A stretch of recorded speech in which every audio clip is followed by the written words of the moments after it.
Assalamualaikum warahmatullahi wabarakatuh. Apa kabar? Ketemu lagi dengan saya, Arfi Rafni Ali. Sudah beberapa lama kita nggak ketemu setelah rangkaian aktivitas yang padat, menguras tenaga, pikiran, energi, segala macam. Dan kita pasti dalam setiap aktivitas selalu mengupayakan yang terbaik. Apapun hasilnya, selalu kita syukuri. Nah, kita pasti harus melanjutkan karya kontribusi kita sebagai bentuk cinta kita kepada negeri. Hadir lagi dengan energi baru, dengan karya baru, dan kali ini pembahasannya adalah tentang energi terbarukan. Kenapa itu yang dibahas? Kita tahu Pak Prabowo, Pak Presiden kita itu berkomitmen untuk memperbanyak pemanfaatan energi terbarukan, karena bagi Indonesia energi fosil yang dulu sudah jadi kekayaan kita lambat laun terbatas cadangannya. Kebutuhan kita pun makin besar, padahal kita punya banyak sekali sumber energi alternatif yang bisa kita manfaatkan. Mungkin energi terbarukan dari air, angin, sampah, atau juga bahan bakar nabati. Saya akan memulai rangkaian diskusi kita, obrolan kita, jalan-jalan kita tentang salah satu sumber bahan bakar nabati yang keren banget, namanya kemiri Sunan. Jangan salah, ini bukan kemiri dapur, tapi kemiri Sunan yang bisa jadi sumber energi alternatif. Simak ya. Hari ini masih di Jawa Barat, ketemu dengan sahabat baru saya, Kang Rahmat, ketemu di salah satu balai penting di negeri ini, di Sukabumi. Nah, kita kenalan dulu sama Kang Rahmat. Pengen tahu tentang kemiri Sunan, pasti kita harus tanya sama para ahlinya di bidang ini. Ikuti kunjungan saya ke BSI Petri, yaitu Badan Standarisasi Instrumen Pertanian, Balai Pengujian Standar Instrumen Tanaman Industri dan Penyegar di Sukabumi. Yuk, kita lihat kunjungan di BSI Petri. Saya Rahmat Nur Madani. Rahmat Nur Madani. Jadi memang cahaya menyebar di kemana-mana nih ya. Nah, ini balai ini lengkapnya namanya apa kan? Jadi di bawah Kementerian Pertanian ya? Di bawah Kementerian Pertanian, dan sejak tahun 2023 nama balai ini secara resmi Balai Pengujian Standar Instrumen Tanaman Industri dan Penyegar. Oke. Itu kurang lebih inti tugasnya apa balai ini? Sebenarnya inti tugasnya itu melaksanakan pengujian dan pembuatan SNI terkait dengan tanaman industri dan penyegar. Tanaman industri dan penyegar. Jadi di pinggir, di belakang ini banyak hasil penelitian dari balai ini yang bisa dimanfaatkan untuk industri, begitu Bang ya? Ya, industri tanaman penyegar seperti kopi. Wah, mantap. Tapi yang membuat saya hadir ke sini sebetulnya ada beberapa concern yang disampaikan oleh Pak Presiden Prabowo, antaranya tentang ketahanan pangan, ketahanan energi, tentang konservasi alam ya. Dan dari beberapa diskusi dengan kawan-kawan, ada satu ketertarikan dari teman-teman terkait kemiri Sunan dan pemanfaatannya untuk sumber energi alternatif. Ternyata kemiri Sunan itu bisa jadi sumber untuk biodiesel, gitu kan guys? Begitu ya. Nah, boleh tahu seberapa dalam sih selama ini penelitian di sini terkait kemiri Sunan ini? Ya, jadi sebenarnya penelitian secara umumnya kan terkait biodiesel. Oke. Kita mencari bahan bakar alternatif yang dapat diperbarui dan juga lingkungan, polusi, dan juga kinerjanya lebih baik. Oke. Nah,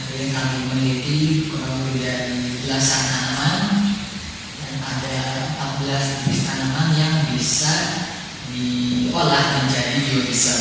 Oke. Salah satunya yaitu kemiri Sunan. Nah, mungkin kan teman-teman yang nonton juga belum semua familiar ya dengan biodiesel itu apa sih gitu ya. Kan kita tahunya kalau kita ke SPBU isi solar, Ya. isi diesel kira-kira ya. Nah itu kan setahu saya dari fossil fuel kan ya biodiesel. Betul ya. Jadi kalau biodiesel itu berarti semacam solar tapi dari tanaman. Ya. Jadi kalau yang di SPBU itu kan untuk bahan bakar diesel itu ada solar, ada daylight, pertamina, Iya. kan basicnya fosil. Fosil semua ya. Semua Fosil fosil. semua. Jadi kita mencari alternatif non fosil. Ini Hmm. tanaman Ya, ya, ya. Memang bisa ya, gitu ya. bisa Kinerjanya sama, bahkan lebih baik. bahkan lebih baik. Oh begitu. Jadi ketika Pak Prabowo bilang bahwa sawit misalnya bisa dipakai untuk alternatif biodiesel, bisa betul betul. Sangat bisa. Jadi dari Sunan, sawit dan lain-lain itu termasuk yang 14 Ya, model untuk namanya bahan bakar nabati BBM. BBM. BBM. Jadi bukan hanya BBM, ada BBM. Boleh tahu nggak apa aja sih 14 itu yang populer ya? Yang populer tentunya kemiskinan, Dari Sunan, sawit, sawit, dan jarak pagar, jarak, oh ya, tanaman jarak, oke. kelapa, Kelapa bisa juga, bisa. Kemudian ada kemiri sayur, oke. Kemiri yang biasa di dapur aja bisa, bisa. oke. Nyamplung. Nyamplung bisa nyamplung ya. Nyamplung biasanya hanya untuk tanaman konservasi atau penumbuh di pinggir jalan. Oke. Kita balik lagi ke Sunan ya. Kenapa kok kemiri Sunan ini jadi salah satu yang kemudian populer, banyak dibicarakan, banyak diteliti? Apakah memang hasil yang bagus atau memang dari satu kebun seluas sekian hasil yang lebih banyak? Gimana sih? Boleh cerita? Jadi pertama itu kita kan melihat bahwa pemerintah saat ini masih fokus dengan kelapa sawit. Oke. Namun kelapa sawit itu kan dia bersaing dengan food Betul. buat untuk minyak goreng, Ini ya pemanfaatannya ya. sehingga lambat laun ketika produksi sawit itu tidak bertambah, maka terjadi benturan kepentingan. Oke. Ada yang membuat menjadi energi, ada yang membuat menjadi kebutuhan pangan. Oke. Sampai kita mencari alternatif tanaman yang tidak bersaing dengan food. Oh, jadi kemiri Sunan ini tidak dimanfaatkan untuk makanan. Tidak, Beda dengan kemiri dapur. Beda. Beda. Oke. karena kemiri Sunan ini mengandung racun Oh, oke. sehingga tidak bisa dikonsumsi. Oke. Dan dia ada yang namanya asam stearat yang kandungannya itu mengisi lebih dari 50% dari komposisi minyaknya. Itu yang menyebabkan bila dikonsumsi dari sistem pencernaan akan menyebabkan keracunan. Racun.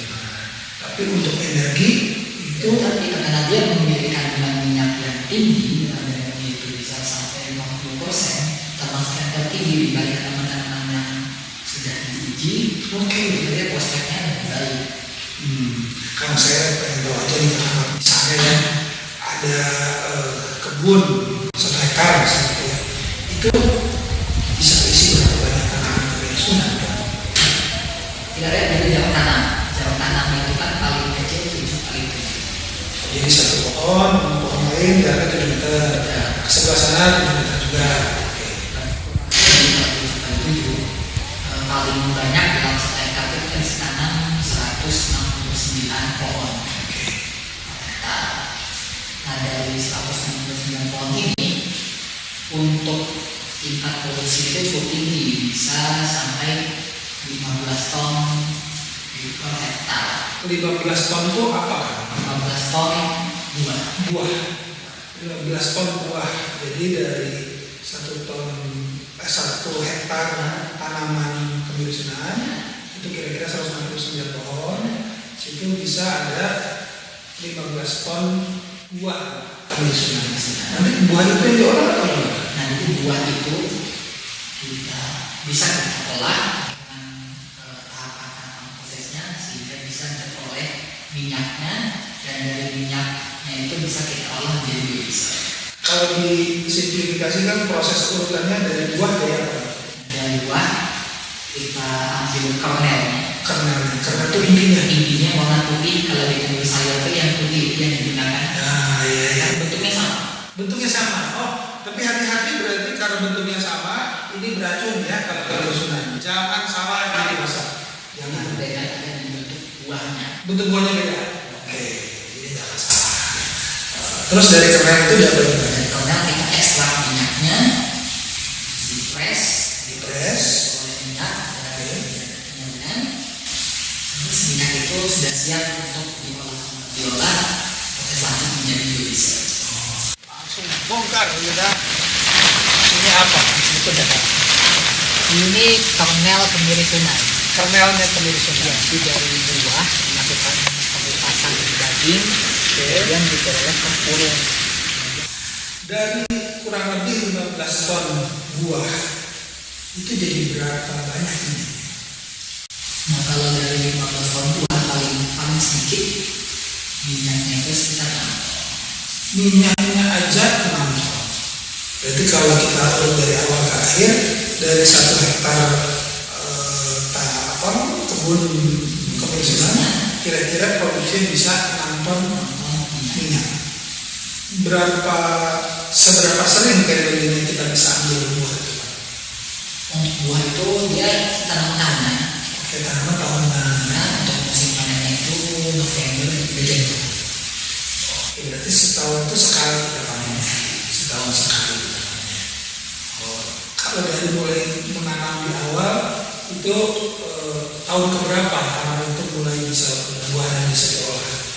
Mulai berubah itu biasanya di tahun ketiga, tapi untuk kapasitas produksi optimumnya itu mulai tahun keempat. Jadi usia tanamnya panjang, dia bisa produktif sampai 75 tahun. Wah, teman-teman juragan tanah yang tanahnya belum diapa-apain, ya berarti menarik ya Bang ya, bisa tuh buat kemilisunan tuh. Karena 1 hektar bisa jadi sekian banyak tadi. Nah, terus kalau dibandingkan dengan tadi kan akan sebut ada kelapa sawit, ada jarak, ada tanaman jarak pagar ya.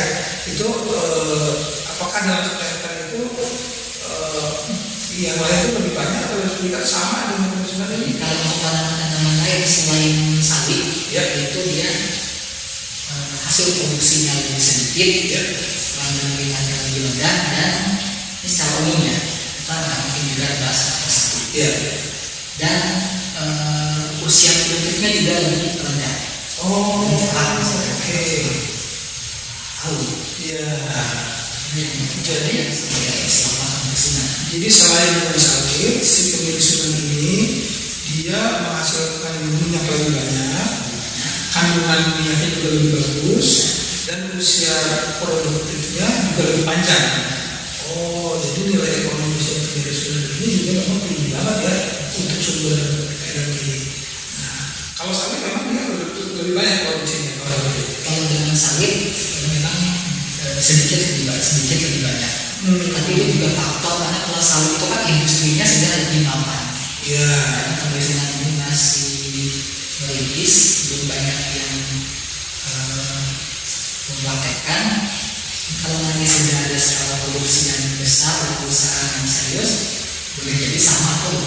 Nah, tadi akan udah bilang kalau serius gitu ya, kan tadi udah cerita nih bahwa kalau sawit, karena sawit itu teman-teman mungkin kalau selama ini sehari-hari masak di rumah, bisa jadi itu minyak gorengnya dari sawit kan ya, bisa jadi begitu ya. Jadi dari sawit rata-rata jadi tanaman sawit itu minyaknya bisa dipakai buat makanan, jadi bisa buat energi. Nah, kalau kemilisunan memang ada energi rata-rata.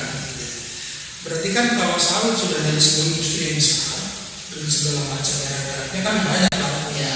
Nah, kemilisunan ini sebenarnya seberapa serius kan kalau kami di hulu banget nih penelitiannya nih ya, hilirnya industrialisasinya, apalagi kan sekarang temanya Pak Prabowo sebenarnya nih soal hilirisasi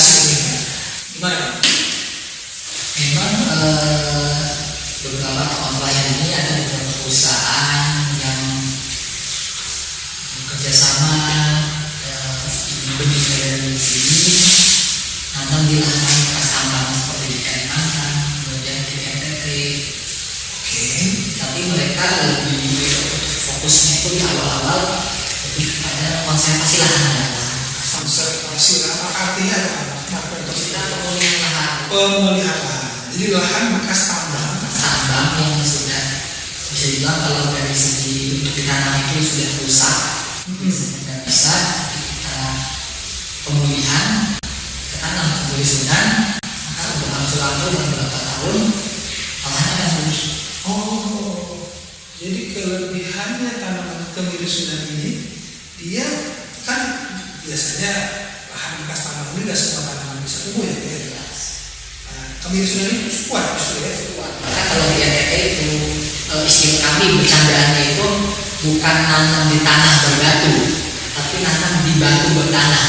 Oh, Saking parahnya. saking parahnya keringnya lahan, tapi disitulah kemirusunan bertahan bisa. Oh, Tapi memang untuk manfaatannya di bidang energi dia masih belum bisa risiko. oke. Jadi ini berlalu pada konservasi lahan bekas tambang ya. Oh, berarti justru industri pertambangan memanfaatkan ini untuk menghijaukan lagi. Berarti kan sebetulnya di situ ada produksi buahnya ya. Ada. Tapi itu belum dimanfaatkan untuk jadi. Nah, tema kita kan soal bioenergi nih kan, soal bioenergi gitu. Belum dimanfaatkan. Gitu. Nah, jadi kalau boleh tahu apa sih kendalanya? Kendalanya memang ya ke tanah. Kendalanya. Kalau swasta sangat berlangsung berminat, tapi dari pemerintah dari support dengan baik untuk depannya bisa kita tumbuh yang serius. Kalau ini pengen tahu di belakang ada tulisan biodiesel B100, B75, B50, B25 ini apa sih? Itu komposisi kandungannya namanya itu campuran antara bahan bakar fosil dan biodiesel. Oke. Contoh kalau B25 artinya biodieselnya 25%, BBM-nya 20%, bahan bakar fosilnya 75. 75. Oh, Contoh kalau kita skala sebagai 40 artinya biodieselnya 40%, fosilnya 60. berarti dengan biodiesel ini pemanfaatan fossil fuel yang makin lama cadangannya makin menipis itu bisa kita kurangi gitu kan ya? Karena dicampur dengan BDN gitu ya. Oke, sahabat-sahabat sekalian, ini kita udah banyak contoh di sini, tapi kayaknya kalau kita bicara soal kemirusunan, nggak seru kalau kita nggak lihat pohonnya, gitu ya. Nggak seru kalau kita nggak lihat gimana sih cara ngolahnya. Jadi nanti kita akan lihat bagaimana Kang Rahmat dan tim di sini mengolah ini semua sampai jadi hasil dan jadi ilmu yang bisa disebarkan, karena itulah perannya balai penelitian ya kan, supaya kemudian itu bisa jadi dimanfaatkan untuk industri ya. Oke. Sahabat-sahabat, kunjungan kita ke BSI Petri diterima dengan tangan terbuka, bersahabat, dan informasi yang luar biasa dari Kang Rahmat Nurbadani, seorang peneliti di sana, dan juga Ibu Intan Nurhayati dari tim kerja pelayanan pengujian dan penilaian kesesuaian standar tanaman industri dan penyimpanan. Boleh kenalan sedikit Bu, nama Ibu sama perannya di Bali ini apa? Baik, nama saya Intan. Saya saat ini sebagai Ketua Tim Layanan Pengujian dan Penilaian Kesesuaian di BPS Itri. Kalau dulu kita namanya Bali Tri. Oh, dulu Bali Tri ya, sekarang namanya penelitian. BPS BPS Itri. Oh, Pengujian Standar Instrumen Tanaman Industri dan Iya, Pengujian. betul namanya. Komoditi kita ini untuk tanaman industrinya sendiri ada tanaman bioenergi juga, salah satunya kemirusunan yang salah satunya, sangat betul. curious tentang itu. Iya. Ya. Kemudian ada juga tanaman penyegar. Tanaman penyegarnya meliputi kopi. Apa senang kopi? Ih, banget. Kita bisa nanti mampir Nanti kayaknya kita bikin konten baru nih tentang kopi. Boleh. Iya, kopi, terus kakao, terus teh. Oh iya, Iya. kayaknya di luar di perjalanan kami ke sini juga banyak pohon kakao dan ya. kopi. Ya. Iya. Kita malah sudah melepas berbagai varietas kopi, Hmm. kakao dan juga teh. Terus lokasi kita bukan hanya di Sukabumi aja, tapi juga ada di Cianjur, kemudian ada juga di Lampung. Kalau untuk Cianjur karena ketinggiannya di atas 1000 meter mdpl, kami di sana ada komoditi untuk teh dan juga kopi arabica. Oke. Kalau misalnya mau mendaki ke Gunung Gede itu bisa mampir. Wah, yang mau mampir ke BPSI Tri ini deket banget dari exit tol Parung Kuda. Ya. Exit tol Parung Kuda keluar di sini arah tol Cijago, keluar di Parung Kuda deket banget sih. 10 menit lah kayaknya ya. 10 menit Mas. 10-15 menit ya. 10 menit 15 menit lah sampai sini. Dari Bogor cuma 30 menit. Bu, balik lagi soal kemiri Sunan, Bu. Karena kepenasarannya tuh soal kemiri Sunan, Bu. Tadi di belakang Ibu cerita kemiri Sunan ini aslinya dari Jawa Barat, Bu. Sebetulnya tanaman ini sendiri originally dari Filipina. Oke. Cuman di kita banyak ditemukan juga di Jawa Barat. Di antaranya di Majalengka, di Garut, di Cianjur, dan di Sumedang. Oke. Dan banyak ditemukan di makam-makam. Di makam-makam, Makam-makam ya. Unik juga, Dan Bu. dari BPSI Tri sendiri kami sudah melepas 4 varietas kemiri Sunan. Ada kemiri Sunan 1, 2, kemudian Kermindo 1, 2. Oke. Nah, kemiri Sunan ini adalah salah satu tanaman yang potensial untuk menjadi bahan bakar nabati, seperti yang kita ketahui bahwa stok bahan bakar fosil itu sudah udah semakin makin menipis ya. Dan kita sebagai negara yang kaya kekayaan hayatinya, kita punya sumber-sumber bahan bakar nabati yang cukup luas yang bisa dikembangkan. Nah, salah satunya ini adalah kemiri Bu, Sunan. ini kan kata Ibu tadi ini potensial kemiri Sunan ini. Sebetulnya, Bu, yang ada sekarang ini perkebunan kemiri Sunan itu seberapa luas sih, Bu? Seberapa banyakkah pohon-pohon yang ada yang kemudian bisa dipakai untuk alternatif sumber energi ini, Bu? Kalau untuk dikembangkan secara swasta untuk hingga saat ini tidak begitu banyak. Belum banyak. Malah mungkin sekarang masih dalam tahap pengenalan, membangun awareness kepada masyarakat bahwa ini loh kita punya tanaman kemiri Sunan yang punya potensi yang bagus gitu. Dan salah satu kelebihan kemiri Sunan ini bahwa dia bukan tanaman pangan. Jadi nggak berebut Tidak berebut. pemanfaatannya. Iya, tidak berebut pemanfaatannya. Iya, iya. Tidak seperti CPO ya, Sawit ya. sawit Iya, ya, iya. betul. Jadi mungkin nanti kalau kita fokus ke sawit ada ibu mungkin protes ya kemarin ya goreng gitu kok Ya goreng ada. berkurang ya, Iya, karena sebagiannya pakai biodiesel. Kalau ini iya. enggak. Kalau yang kemiri Sunan Berarti itu enggak. sebetulnya, Bu, kalau lihat satu sisi, sekarang belum banyak. Berarti sebetulnya itu artinya masih peluangnya banyak ya, Bu ya. Peluangnya besar. Insya Allah. Terus kelebihan lain kemiri Sunan ini bisa tumbuh secara baik di lahan yang marginal. Maksudnya, Bu. Meskipun unsur haranya rendah di daerah yang agak tandus gitu, tidak terlalu banyak nutrisi, juga itu bisa tumbuh dengan baik. Dan akarnya juga tunggang, jadi dia bisa menembus jauh ke bawah, jadi bisa menyerap air lebih banyak. Dan karena itu tanaman ini juga bisa dijadikan sebagai tanaman konservasi. Tanaman konservasi untuk memperbaiki kualitas tanah. Kualitas tanah. Jadi tanaman kemiri Sunan ini sebelum dia berbunga, dia akan menggugurkan daun-daunnya. Oke. Dan daun-daun yang gugur tersebut bisa diserap oleh tanah dan kemudian meningkatkan unsur hara tanah. Bu, berarti kalau menurut Ibu tadi sekarang ini belum cukup banyak untuk penanaman kemiri Sunan, tapi potensinya bagus untuk biodiesel. Potensinya Bagus ya. di antara tanaman-tanaman yang Di antara tanaman-tanaman yang lain. Dan karena dia cukup kuat, tidak harus di lahan yang subur seperti Sukabumi ini, lahan yang tandus juga bisa. ya, salah satunya buktinya itu dulu pernah dikembangkan di Flores. Di Flores. Iya. Kemudian di daerah Merapi, Gunung Merapi. Daerah setelah ada Setelah letusan gunung. Iya, betul. Oke. Bu, pertanyaan berikutnya, Bu. Kalau ada satu lahan mau ditanamin kemiri Sunan, bisa pakai tumpang sari nggak sih Bu?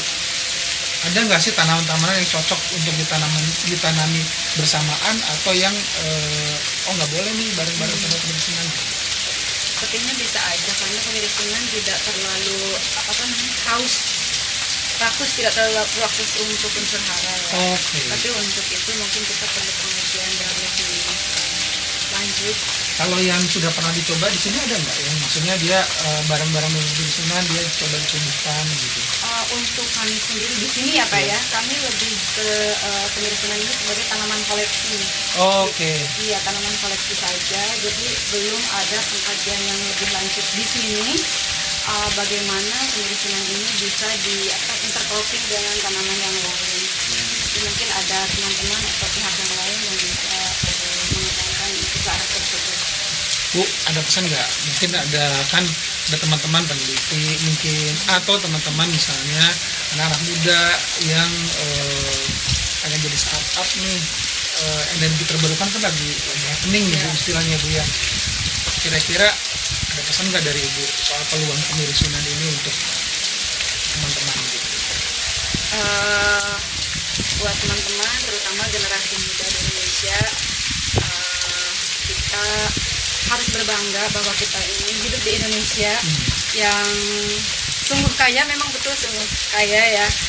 Dan ini dengan mungkin dengan rasa cinta tanah air, teman-teman semua bisa mengembangkan kreativitas, mungkin juga at least meningkatkan awareness kepada masyarakat, kepada teman-teman semua sesama generasi muda, bagaimana untuk mengembangkan kekayaan yang ada di Indonesia ini supaya menjadi benefit buat kita sendiri ya.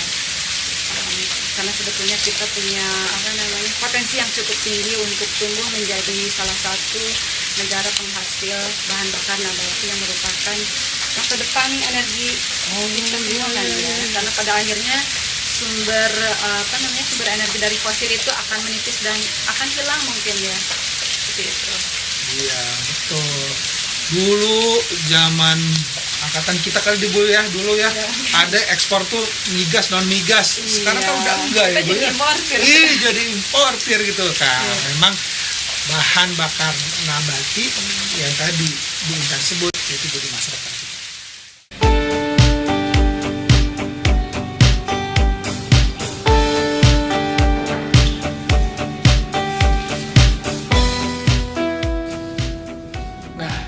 Itulah diskusi kita, obrolan kita di BSI Petri. Tentu tidak cukup informasinya dari satu sumber saja. Kita pasti akan terus menggali, mencari informasi, bersilaturahmi dengan lebih banyak orang lagi, berkunjung dengan ke tempat-tempat lain yang juga pasti lebih seru lagi. Pastinya kita pengen tahu dan jangan sampai salah. Karena kemiri Sunan bukan kemiri dapur. Kemiri dapur bisa dimakan, kemiri Sunan itu beracun. Tapi jadi sumber energi yang keren. Untuk anak muda di Indonesia, terutama di Jawa Barat, para pengusaha, pengelola kebun, peneliti yang juga sama-sama concern dengan kemiri Sunan dan mau berbagi, saya sangat terbuka untuk bisa berdiskusi lebih lanjut. Tentu tema besar kita adalah membangun ketahanan energi sebagaimana semangat dari Presiden Prabowo Subianto. Kita lihat, kita simak, saksikan dan ikuti perjalanan kita soal energi terbarukan dan kemiri Sunan. Sampai ketemu lagi ya.